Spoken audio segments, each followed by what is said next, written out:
Cuando hablamos del plástico en los océanos, suele ser en el contexto de la gran mancha de basura del Pacífico. La idea de que exista esta enorme isla de basura fue lo que hizo que se empezara a prestar atención al plástico en los océanos. La gran mancha de basura del Pacífico está en océano abierto, no se puede ver tierra cerca, así que cuando ves imágenes como esta, donde claramente hay montañas o tal vez islas en el fondo, no es la gran mancha de basura del Pacífico. Y si comienzas a observar, verás que la mayoría de estas son falsas. Probablemente la mayoría sean errores honestos, pero hay otras que claramente están editadas, como esta, que claramente es la imagen de un vertedero o algo así. La pregunta aquí es, ¿cómo se ve realmente si no es ninguna de estas imágenes? ¿Y por qué todos usan fotos que no son reales? Estas fotos son solo un ejemplo de todas las cosas que entendemos mal cuando hablamos de la mancha y del plástico en los océanos en general. El plástico no proviene de donde piensas, estamos culpando a las personas equivocadas y hay fuentes devastadoras de microplásticos que rara vez se discuten. He pasado los últimos meses investigando y entrevistando expertos y estoy aquí para decirte que te están mintiendo sobre el plástico oceánico. Entonces, ¿cómo se ve realmente? Periódicos y blogs están usando fotos falsas porque la realidad no es tan emocionante de ver. Es un enorme vórtice de plástico en movimiento. Se adelgaza en los bordes, cambia de lugar cada año y constantemente recibe nuevos desechos. Se hablaba de ello como otra vez es nuestra culpa y se asumía que toda la basura en la mancha era plástico doméstico de uso diario. Es la gran mancha de basura del Pacífico. Está hecha de plástico, arrastrando todo lo que botamos. El enfoque era todos hemos sido malos y ahora está esta gran mancha aquí. Un estudio del 2022 observó que el 75 al 86% de los macroplásticos mayores a 5 milímetros en la mancha son de la industria pesquera. Creo que muchos noticieros pensaron que no habría problema en utilizar la culpa para concientizar, ya que todos utilizamos plástico a diario. Pero recurrir a estas tácticas puede ser deshonesto y hacer que la gente se sienta derrotada no ayuda. Llevamos tiempo haciéndolo y no abordando la crisis de polución del plástico. Cuando comencé a hablar con los expertos sobre esto, me encontré con algo que no esperaba. De hecho, hay un debate sobre si deberíamos limpiar esta cosa en absoluto. Una vez en el océano, está conectado con la vida marina y ya es muy tarde para quitarlo. Él es Martin Thiel. Puede que tenga una opinión controversial, pero no es el único que piensa que, en cierto punto, el plástico se vuelve parte del ecosistema. Una vez que botamos el plástico, ya no es nuestro. Y otra vida coloniza ese plástico. Algunos estudios muestran que casi 100 especies pueden vivir en plástico y hacer del plástico su hogar. Y ser cuidadosos sobre cómo limpiamos ese plástico es muy importante para proteger y preservar el ecosistema. Nuevas investigaciones hablan de que la mancha de basura está llena de vida y que especies costeras están yendo hacia la mancha para poder prosperar allí. Científicos encontraron plásticos comiéndose microbios que pueden convertir el polietileno en dióxido de carbono. Dicho esto, aún no es una cuestión resuelta. Algunos plásticos derraman químicos tóxicos, otros son comidos por animales y contaminan toda la cadena alimenticia. No entendemos completamente las ventajas entre dejar el plástico en los ecosistemas y quitarlo. Como sea, volviendo a esas fotos, si las imágenes que vemos no son de la mancha de basura, ¿qué son? Las dos imágenes más compartidas de la mancha son esta y esta. Una fotógrafa llamada Carolyn Power las tomó frente a la costa de Honduras en 2017, así que esta crisis particular estaba cerca de la tierra, no lejos en el mar. En realidad, la mancha de basura está menos contaminada que muchas zonas costeras. Lo cual podría ser una buena noticia, ya que los investigadores piensan que es más efectivo limpiar el plástico en zonas costeras en vez del que está lejos en alta mar. Es muy interesante que el fervor y el pánico por el plástico oceánico comenzó con la mancha de basura porque esta es algo excepcional. Está compuesta por equipo de pesca, está lejos en alta mar, es difícil de limpiar y no es realmente representativa del plástico oceánico en general. Más cerca de la costa se ve lo que uno esperaría, botellas de agua, envolturas, todo tipo de empaques de consumo, pero la forma en que llega allí suele ser malinterpretada. Cuando buscas cómo tanto plástico termina en el océano, el resultado principal que encontrarás es arrojado de basura. Para mostrarles a lo que me refiero, aquí hay un video educativo de la Administración Nacional de Océanos y Atmósferas. ¿De dónde proviene la basura marina? Proviene de diferentes fuentes y entra en el océano de muchas maneras. Los desechos intencionales son la principal causa. A veces la basura ingresa directamente en el océano, como cuando la gente no limpia su basura en la playa. Y hay otros ejemplos de esto por toda la Internet, como esta página titulada ¿Cómo llega el plástico al océano? Y señala como razón número 1 el hecho de tirar el plástico a la basura en vez de reciclarlo, y la número 2 es arrojar basura. Ambas afirmaciones no son el mayor problema. Esta es la Agencia Ambiental Europea y dice que el mal manejo de desechos y el arrojado de basura son dos de las mayores causas del problema. El arrojado de basura es un porcentaje muy bajo de todo el plástico que hay en el medio ambiente. Según este gráfico de la OECD, podemos observar que el arrojado de basura es esta pequeña barra azul, mientras que el mal manejo de desechos es esta gran barra verde. El mal manejo de desechos incluye todas las cosas que terminan en vertederos ilegales, incendiadas al aire libre o en ríos, océanos u otros lugares. Enfocarse en el arrojado de basura es una respuesta fácil porque claramente no hay nada de malo en desalentar que las personas hagan eso, pero se enfoca en las malas decisiones individuales en lugar de en las fuerzas sistémicas que están arrojando plástico al océano. Los residuos mal gestionados incluyen lo que se escapa del sistema formal de desechos. Pueden terminar arrojados, quemados o desechados en el medio ambiente. Ni siquiera estamos hablando de basurales. Si es basural, está regulado. Según la OECD, el 82% de los macroplásticos que se fuga al medio ambiente, siendo tierra, aire y mar, es el resultado del mal manejo de desechos. Poner tanto énfasis en las decisiones individuales también le quita la presión a las compañías cuyos productos se vuelven desechos plásticos. Sabemos por los datos de limpieza de playas que Coca-Cola ha sido el mayor contaminador por 6 años consecutivos, produciendo el 11% de la contaminación plástica en playas. Y solo 56 compañías son responsables de la mitad de la polución plástica mundial. Así que leí el reporte de sustentabilidad de Coca-Cola y el mayor énfasis en sus soluciones es el reciclaje. ¿Es reciclar la clave para evitar que el plástico llegue al océano? ¿Alerta de spoiler? No, pero es más complicado de lo que piensas. Sabemos que se han dicho grandes mentiras sobre el reciclado y se dijeron porque la industria del plástico tiene problemas de imagen. En 1969 hubo una cita de la Sociedad Química Americana que decía: siempre es posible que los científicos e ingenieros aprendan a reciclar o desechar basura con ganancias, pero eso no parece algo que vaya a ocurrir pronto. Y tenían razón, el reciclaje global es menos del 10% y se ha mantenido así por décadas. Ten en mente que la cantidad de plástico reciclado globalmente se ha cuadruplicado en 20 años. Estamos reciclando más que nunca, pero eso no alcanza. Les quiero mostrar un gráfico, así que si miramos lo que ingresa al océano, objetos que actualmente tienen una chance de ser reciclados son plásticos duros hechos de una sola cosa. Este informe los llama monomateriales rígidos, pero es solo el 18% del plástico en el océano. Estas otras dos categorías conforman la mayor parte del plástico en el océano, y esos no suelen ser objetos reciclables. Tal vez escuches que son técnicamente reciclables, que la tecnología existe, pero no es económicamente viable y no se hace a gran escala.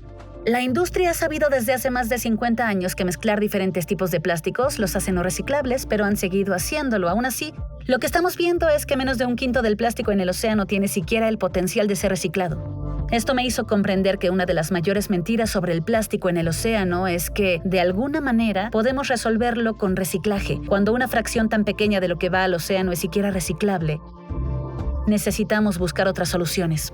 El reciclaje estaba condenado al fracaso porque se le dio una tarea imposible: mantener el ritmo de un consumo ilimitado de plástico. Sin embargo, tampoco es del todo falso y eso es algo que encuentro cada vez más en mi vida cotidiana cuando hablo con la gente sobre esto.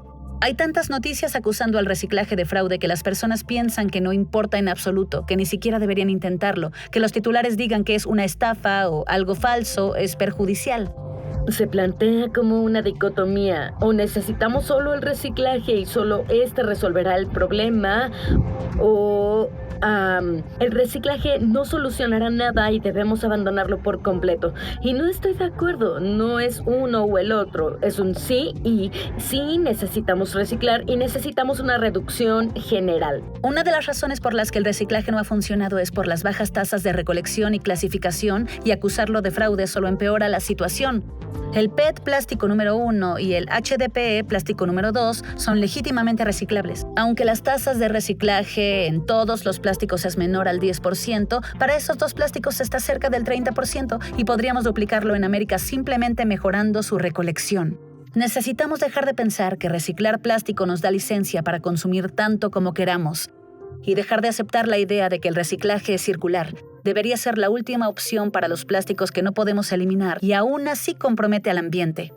No se puede ocultar el hecho de que nuestro sistema de reciclaje no está funcionando bien, pero no significa que debamos rendirnos, sino que necesitamos invertir en él y hacer que funcione. Como puedes ver, es complicado. Queremos soluciones mágicas y perfectas, una respuesta ideal para estos problemas, y eso no va a pasar. Y abróchense el cinturón, porque debemos hablar de los microplásticos. Los microplásticos son muy difíciles de comprender. Se cuentan por billones y se miden en partículas. Es casi imposible de imaginar lo que significan o cuán graves son. En Europa, el microplástico que llega al medio ambiente es el equivalente de toda Europa arrojando una bolsa de supermercado al océano cada semana. En Estados Unidos, esa cifra se triplica. Aunque son el 11% de los plásticos que van al océano cada año, cuando observas en los países de altos ingresos, ese número aumenta al 62%. Los científicos continúan encontrándolos en nuevos lugares y eso llega a las noticias y ahora se ha vuelto tan común que se ha transformado en un meme con personas bromeando sobre microplásticos para la cena. Y durante un tiempo pensábamos que el problema principal era el poliéster y la ropa de plástico, pero luego descubrimos más sobre los neumáticos. Los neumáticos en autos desprenden microplásticos a lo loco.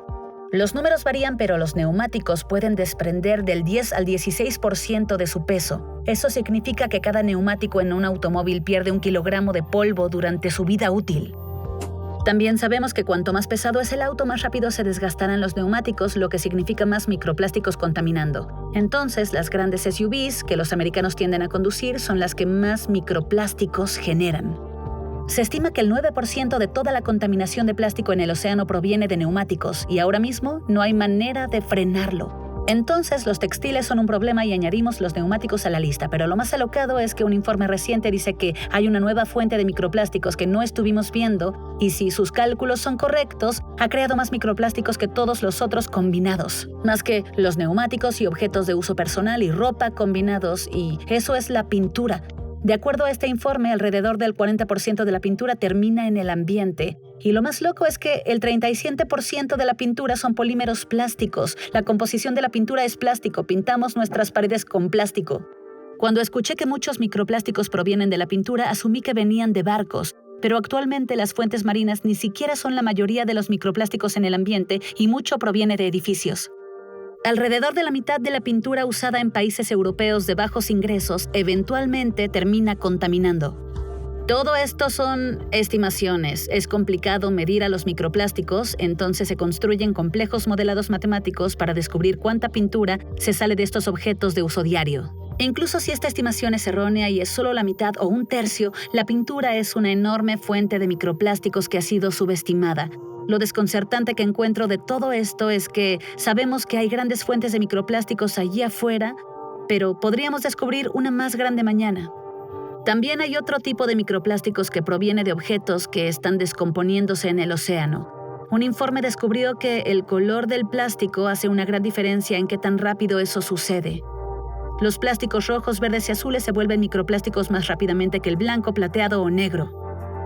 Quitar pigmentos del plástico también los volvería mucho más fáciles y valiosos para los recicladores, pero mezclar tapas rojas con botellas verdes significaría que las marcas renuncien a su poder de marca y llegamos a la gran pregunta: ¿cómo convences a las grandes instituciones que se benefician del plástico a cambiar sus prácticas? A lo largo de los años, gobiernos y corporaciones han hecho promesas de reducir su huella de plástico. En 5 años aumentaron 60% estas promesas y se aumentó en 50% la contaminación plástica. ¡Qué locura! 50% en 5 años. Estas promesas no han funcionado. El uso de plástico se triplicará para 2060. Puede parecer desesperanzador, pero estamos en un momento crucial. En 2022, la ONU aprobó una resolución muy ambiciosa llamada Terminemos la polución plástica. Durante los últimos años han estado trabajando en un tratado global. He hablado con científicos independientes que están en estas negociaciones y todos hablan de lo mismo: reducir la producción de plástico. Tal vez sea dolorosamente obvio, pero debemos analizarlo bien porque ha sido controversial durante mucho tiempo afirmar que la producción de plástico lleva más contaminación. Si trazas la producción de plástico desde 1950 y trazas la cantidad de plástico que ingresó al océano desde ese tiempo, obtienes dos líneas que se siguen muy de cerca. Y es igual incluso para marcas individuales. Un estudio de 2024 encontró que cuanto más producto Coca, Pepsi y Nestlé y otras compañías fabricaban, más basura de sus marcas había en las playas. A pesar de que producir menos plástico parece la respuesta, esta idea genera tensiones en estas negociaciones. Hay un gran grupo de países que apoya las obligaciones para reducir la producción de plástico, pero también hay un pequeño grupo de países que está frenando el progreso de estas obligaciones. Y este pequeño grupo de países son los petroestados. Se suele pensar que negociamos un tratado sobre residuos, cuando en realidad negociamos el futuro de los combustibles fósiles. El Centro por la Ley Ambiental Internacional, donde Daniela trabaja, analizó la lista de asistentes en estas negociaciones. Encontraron que los lobistas de petroleras superaban a los científicos, a veces 3 contra 1. Estas industrias pelean fuerte porque cuentan con los plásticos para su futuro crecimiento. Las industrias petroleras usan todo tipo de tácticas para intimidarnos. Tan pronto como aterrizamos en Ottawa en abril, comenzamos a ver carteles defendiendo al plástico por toda la ciudad, y con niños en hospitales con máscaras de oxígeno hechas de plástico, lo cual claramente no es nuestra preocupación en nuestras campañas de concientización. Los representantes de la industria no quieren hablar de reducir la producción, quieren hablar del reciclaje y la gestión de residuos. Por supuesto que reciclar es importante y no digo que no necesitemos reciclar, pero si queremos que el reciclaje sea realmente efectivo, necesitamos llevar la producción a niveles más sustentables. No hay manera de que el reciclaje pueda seguir el paso a los niveles de producción actuales. Cada científico y activista con el que he hablado sobre esto quiere 2 cosas: reducir la producción de plástico y simplificar los químicos que lleva el plástico. Hoy se utilizan alrededor de 16,000 químicos en plásticos que no suelen ser regulados por la ley internacional. Y reducir ese número podría mejorar la seguridad y también haría que el reciclaje sea mucho más efectivo. No sé cómo todo esto va a terminar o si la producción del plástico bajará, pero si conoces a Dow, una compañía química y uno de los mayores proveedores de los polímeros que se utilizan en plásticos de un solo uso, no parece tener planes de frenar su producción. Los plásticos ahora, PNSP, siliconas y recubrimientos, creo que tenemos una buena perspectiva. Desde 2019 hemos visto un incremento del 20% en volúmenes de plásticos. Creo que continuarán mostrando volúmenes sólidos y tenemos una ventaja de costos. Y las tendencias a largo plazo dicen que el crecimiento va a continuar.